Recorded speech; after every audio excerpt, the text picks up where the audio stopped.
संध्या बच्चों। बच्चों, कुछ ही दिनों में नवरात्रि यानी दुर्गा पूजा आने वाली है, जिसमें हम सभी बड़ी श्रद्धा व उत्साह के साथ शामिल होकर इस उत्सव का आनंद लेते हैं और माँ दुर्गा से मंगल कामना हेतु प्रार्थना करते हैं। तो बच्चों, इसी पर आधारित आज का हमारा पाठ्य विषय है दुर्गा पूजा उत्सव।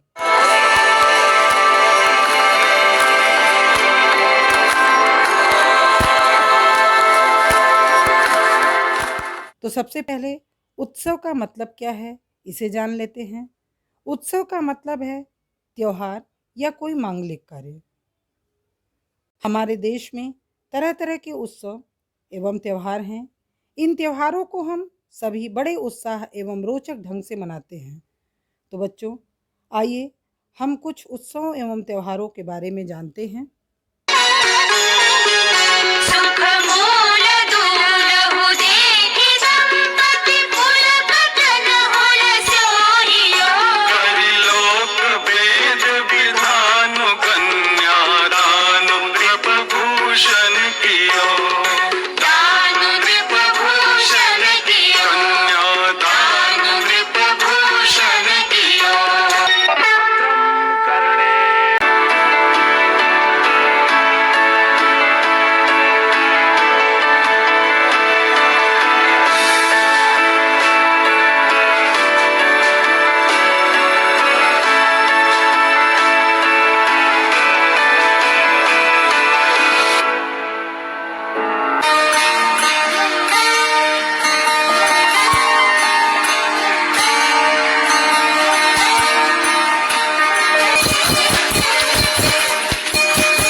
विवाह उत्सव।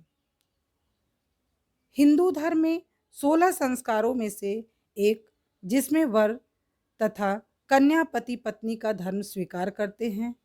इस संस्कार के अवसर पर होने वाला उत्सव या समारोह विवाह उत्सव कहलाता है।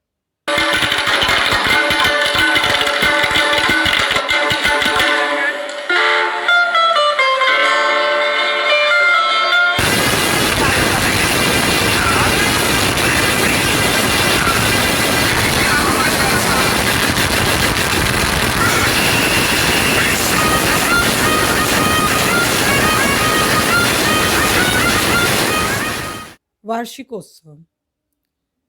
वर्ष में एक बार मनाए जाने वाले उत्सव को वार्षिकोत्सव कहते हैं।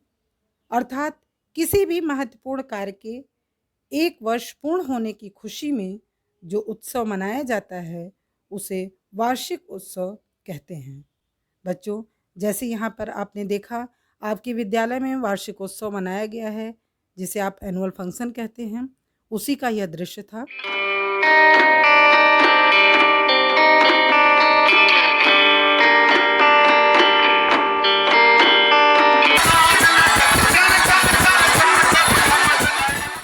होली।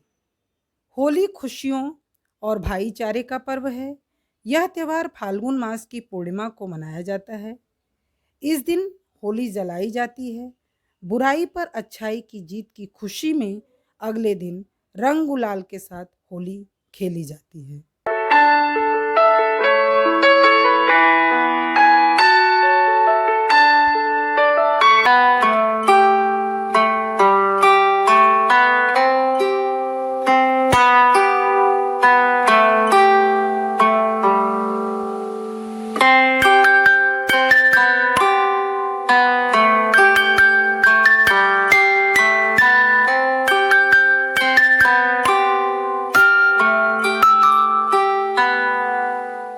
दिवाली। इस दिन भगवान राम रावण का वध करके तथा 14 वर्ष का वनवास पूरा करने के पश्चात अयोध्या लौटे थे। इस खुशी में पूरे अयोध्यावासी दीप जलाकर भगवान राम के आगमन पर खुशियां मनाए थे। आगमन मतलब बच्चों आने पर। तभी से हमारे देश में प्रत्येक वर्ष दीपावली का त्यौहार मनाया जाता है। तो बच्चों, देखा आपने किस तरह से इन पर्वों एवं त्योहारों के बारे में बताया गया है। तो चलिए, आज हम जिस पाठ का अध्ययन करने जा रहे हैं, सबसे पहले मैं आपको पाठ से परिचित कराती हूँ। प्रस्तुत पाठ में त्योहारों के महत्व तथा इन त्योहारों का मनुष्य के जीवन पर क्या प्रभाव पड़ता है, इसके बारे में बताते हुए दुर्गा पूजा उत्सव यानी बुराई पर अच्छाई की जीत का वर्णन किया गया है। पाठ का उद्देश्य, पाठ के माध्यम से बच्चों को त्योहार के महत्व को समझाना, आपसी प्रेम व भाईचारे की भावना को जागृत करना, अपनी परंपराओं एवं रीति रिवाजों को जीवंत बनाना, त्योहारों के प्रति उत्साह बढ़ाना, देवी देवताओं के प्रति सच्ची आस्था रखना। पाठ की रूपरेखा, देश में अनेक त्योहारों का मनाना, पर्वों से प्रेम और भाईचारे की भावना पैदा होना, त्योहारों से सच्चाई, नैतिकता और आदर्श की शिक्षा ग्रहण करना, दुर्गा पूजा भारत का धार्मिक त्योहार होना, दुर्गा पूजा का पश्चिम बंगाल में मुख्य रूप से मनाना, दुर्गा पूजा का अप्रैल, मई, सितंबर, अक्टूबर के महीने में आना, देवी दुर्गा का महिषासुर को मारकर विजय प्राप्त करना, देवी दुर्गा को कुमकुम, नारियल आदि से सजाना, देवी दुर्गा का जल में विसर्जन तथा अगले साल प्रार्थना करके बुलाना। बच्चों, यहाँ विसर्जन का मतलब है समाप्त करना। ठीक है, जैसे नवरात्रि खत्म होती है तो उसके बाद पूजन हवन के पश्चात माँ दुर्गा की मूर्तियों को विसर्जित किया जाता है। तो बच्चों, ये थी हमारे पाठ की रूपरेखा। तो बच्चों, पाठ का अध्ययन करने से पहले पाठ में आए कुछ कठिन शब्दों के अर्थ जान लेते हैं। समृद्धि, समृद्धि का मतलब है खुशहाली।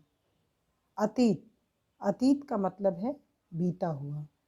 शक्ति का मतलब है बल। सहानुभूति का मतलब है दया। उदास का मतलब है मायूस। विश्वास का मतलब है भरोसा। बच्चों, चलिए पाठ पढ़ना शुरू करते हैं।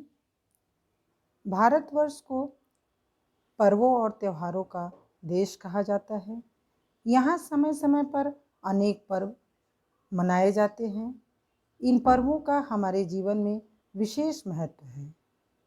इनसे हमारे जीवन में उत्साह के साथ साथ आनंद का भी संचार होता है। इन पर्वों से परस्पर प्रेम और भाईचारे की भावना पैदा होती है और परस्पर सहानुभूति बढ़ती है, यानी आपस में प्रेम की भावना होती है और एक दूसरे के प्रति अपनापन होता है तथा दया की भावना भी बढ़ती है। इन पर्वों और त्योहारों से हम सच्चाई, नैतिकता और आदर्श की शिक्षा ग्रहण करते हैं, यानी ये पर्व जो हैं हमें सच्चाई का साथ देना तथा अपने नैतिक कर्तव्यों, जो हमारे नैतिक मूल्य हैं, जो हमारे नियम कानून हैं, उस रास्ते पर चलने की तथा आदर्श यानी जो अच्छी बातें हैं उसको ग्रहण करने की भी सीख देते हैं, संदेश देते हैं। ये पर्व हमारे अतीत के गौरव और उसके महत्व का संदेश देते हैं। ऐसे त्योहारों में दुर्गा पूजा भी एक बहुत ही महत्वपूर्ण पर्व है। दुर्गा पूजा भारत का एक धार्मिक त्यौहार है। यह त्यौहार वैसे तो भारत के सभी प्रांतों में मनाया जाता है। बच्चों, यहाँ प्रांतों से मतलब है राज्यों, यानी स्टेटों की बात हो रही। स्टेट आप जानते ही हैं, लेकिन पश्चिम बंगाल में इसकी विशेष धूम होती है। यह हिंदू कैलेंडर के अनुसार चैत्र यानी अप्रैल मई और अश्विन यानी सितंबर अक्टूबर के महीने में आता है। बच्चों, आपको पता ही होगा कि दुर्गा पूजा वर्ष में 2 बार होता है। एक तो चैत्र के महीने अप्रैल मई में आता है और एक सितंबर अक्टूबर में। ठीक है। नवरात्रि, नवरात्रि या दुर्गा पूजा का उत्सव बुराई के ऊपर अच्छाई की जीत के रूप में मनाया जाता है। हिंदुओं का यह विश्वास है कि इस दिन देवी दुर्गा ने राक्षस महिषासुर पर विजय प्राप्त की थी। उन्हें ब्रह्मा, भगवान विष्णु और शिव जी के द्वारा इस राक्षस को मारकर और दुनिया को इससे आज़ाद कराने के लिए बुलाया गया था। युद्ध के 10वें दिन देवी दुर्गा ने उस राक्षस को मार गिराया था।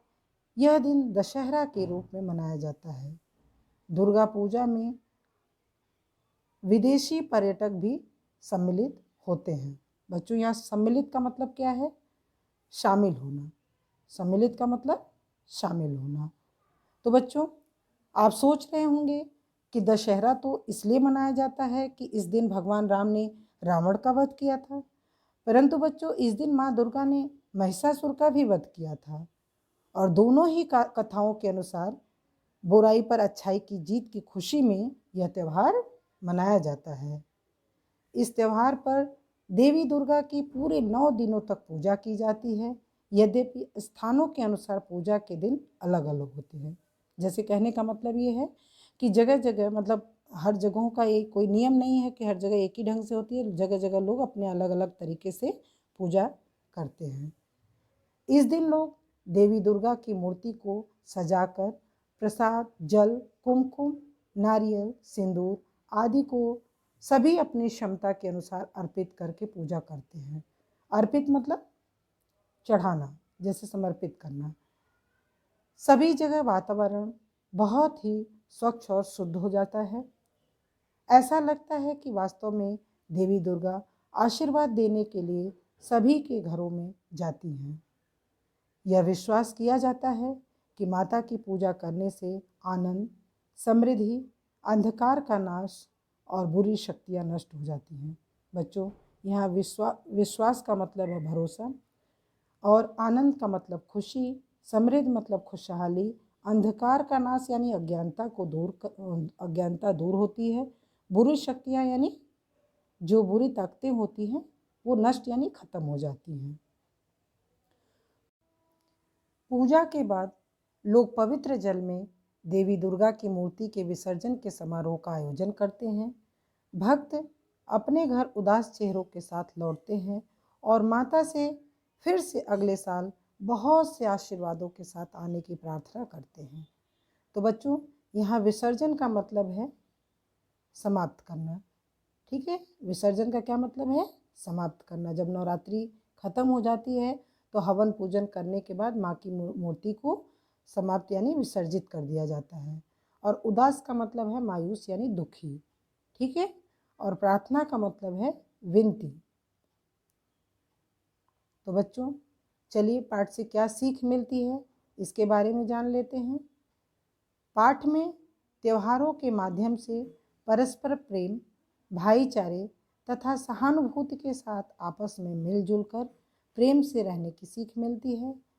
इन त्योहारों से हमें सच्चाई और नैतिकता के आदर्शों पर चलकर अपने अतीत के गौरव और महत्व को बढ़ाने की प्रेरणा मिलती है। तो बच्चों, देखा आपने त्यौहार हमारे जीवन के लिए कितने महत्वपूर्ण हैं। इन पर्वों के माध्यम से ही हम खुशियाँ मनाते हैं, अपनी परंपराओं एवं पौराणिक कथाओं को याद करते हैं तथा इनके द्वारा ही हमारे मन में धर्म के प्रति आस्था बढ़ती है। होता है ऐसा ना? आप समझ ही गए होंगे। आप सभी दुर्गा पूजा, हर तरह के त्यौहार, पर्व सब कुछ मनाते हैं और एक विश्वास के साथ ही तो मनाते हैं। जब हमारे मन में विश्वास रहता है, हमारे मन में भरोसा रहता है, हमारे अंदर सच्ची आस्था रहती है, तभी तो हम भगवान को याद करते, भगवान की पूजा करते हैं, है ना? तो मैं उम्मीद करती हूँ बच्चों कि आपको पाठ पूर्ण रूप से समझ में आ गया होगा। धन्यवाद।